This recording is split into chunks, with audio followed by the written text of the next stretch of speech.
Dan kalau kamu nonton video ini berarti kamu mungkin saja baru mendapat kabar gembira kalau kamu ternyata hamil. Selamat!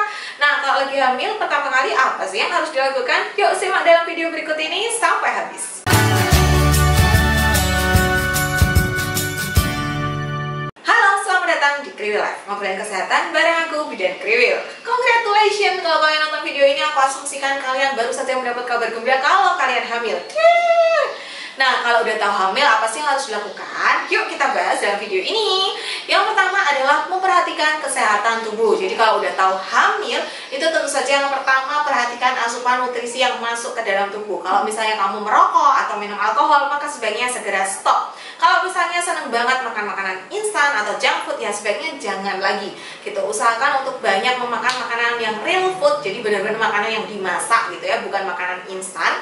Kemudian usahakan untuk memperhatikan benar-benar asupan nutrisi. Jadi bukan hanya makan sekedar kenyang, tapi perhatiin ini ada nutrisinya enggak ya gitu. Karena kayak kamu makan sebakul nasi itu juga kenyang, tapi tentu saja nutrisinya akan lebih lengkap kalau kalian makan nasi, terus ada sayurnya, ada lauknya, seperti itu.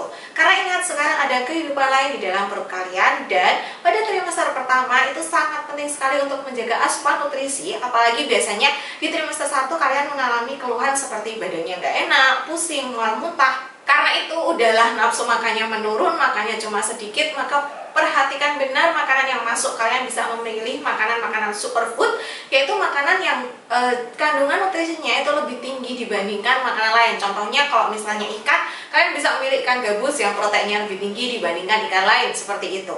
Nah, selain itu kebiasaan-kebiasaan buruk seperti misalnya begadang gitu ya, itu juga sebaiknya perlahan-lahan mulai dikurangi atau dihentikan ketika kalian tahu kalian hamil.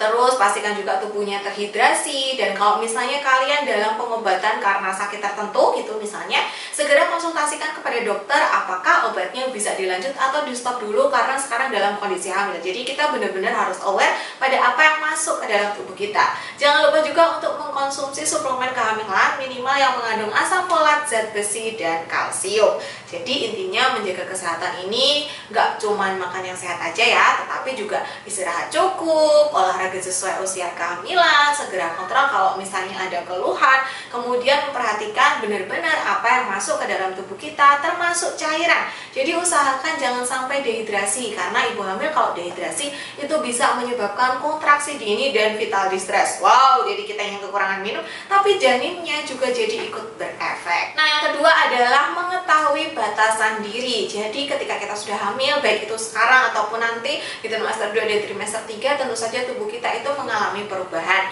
Ada hal-hal yang dulu bisa kita lakukan, sekarang nggak bisa. Kayak misalnya dulu sebelum hamil kita bisa sit up gitu ya, sekarang ketika hamil ya jangan sit up dulu misalnya. Atau ada masanya nanti mungkin kalian di trimester 1 ini akan merasa, aduh kok ngantuan ya, aduh kok lemes ya, aduh kok mual muntah ya. Nah, dengarkan tubuh kalian. Jadi kalau misalnya sudah mulai merasa tubuhnya nggak enak, ya istirahat dulu. Nanti di trimester 2 atau trimester 3 ketika kalian merasa ada kontraksi palsu atau kontraksi dini, ya tentu saja stop dulu aktivitasnya, istirahat dulu. Jadi kita belajar untuk aware, mendengarkan tubuh kita. Apakah ini bisa dilanjut aktivitasnya atau stop dulu nih karena kayaknya capek, atau aduh kok perutnya nggak enak gitu ya. Dan tadi ketika kalian merasa aduh kok tubuhnya nggak enak, dipakai istirahat tetap nggak sembuh, tentu saja harus segera periksa. Nah, yang ketiga tentu saja masih berhubungan dengan yang satu dan kedua, itu adalah kontrol ke tenaga kesehatan. Dalam hal ini boleh dokter kandungan atau boleh bidan gitu ya. Untuk di trimester 1 aku sarankan kalian USG minimal sekali di awal banget. Kenapa? Karena USG di trimester 1 terutama di awal itu sangat valid untuk menentukan HPL atau hari perkiraan lahir. Walaupun kita tahu HPL itu hanya perkiraan dan bukan hari pasti lahir gitu ya, tapi lebih baik kalian USG di awal, terutama kalau misalnya mensnya tidak teratur atau siklus haidnya itu panjang, lebih dari 28 hari sekali. Karena ketika kalian mengetahui HPL nanti akan membantu kalian untuk kira-kira cutinya mau kapan ya, terus kapan ya mulai belanja perlengkapan anak, mitoninya kapan ya. Nah, itu bisa dilihat dari HPL. Bikin birth plan, kemudian periksa kehamilannya, itu kan juga nanti disesuaikan dengan usia kehamilan. Nah, di awal ini kalau cek usia kehamilan biasanya akan lebih valid, karena nanti kalau di trimester 3 itu biasanya ketika cek usia kehamilan atau HPL itu akan dipengaruhi oleh besar kecilnya janin. Jadi buru-buru kalau udah tahu positif hamil sebaiknya memang kontrol ke dokter. Walaupun memang untuk US yang di perut bukan USG transvagina ya, USG yang di perut itu kadang-kadang memang kantong kehamilan baru kelihatan di usia 6-8 minggu, atau ada juga yang kelihatan di usia 10 minggu gitu. Kadang-kadang ini biasanya karena menstruasinya jarang, siklusnya panjang atau tidak teratur gitu. Jadi kayak kita kan pasti ngitung ke usia kehamilan itu dari mens terakhir ya gitu. Kalau tidak teratur, misalnya mensnya udah 3 bulan yang lalu, berarti usia kehamilan udah 12 minggu nih, harusnya udah kelihatan seperti itu. Nah, untuk mau kontrol di bidan atau dokter sebenarnya itu opsional. Kalau misalnya kehamilan kalian benar-benar sehat, tidak ada masalah, maka tentu saja kontrol di bidan boleh-boleh saja dan bisa banget. Tapi kalau misalnya kalian ada komplikasi, misalnya kehamilan dengan hipertensi atau darah tinggi, atau kehamilan dengan penyakit gula, atau kehamilan dengan penyakit penyerta lainnya, maka lebih baik sesekali itu lakukan kontrol atau pemeriksaan di dokter. Nah, yang terakhir adalah mencicil untuk belajar seputar parenting, persalinan, dan kehamilan. Kenapa aku bilang mencicil? Dan ini masih trimester 1 bubit, kelahirannya tuh masih panjang, masih di trimester 3.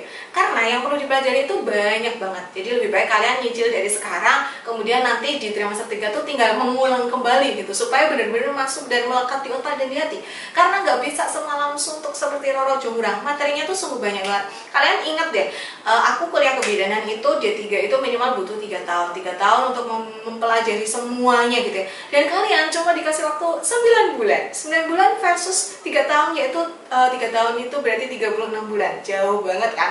Jadi sebaiknya memang mulai mencicil untuk belajar dari sekarang. Dan ingat, ketika memberdayakan diri, update ilmu atau belajar, ikutkan keluarga, terutama pasangan, supaya nanti kita bisa sinkron sama-sama update ilmunya dan terbebas dari hoax serta mitos.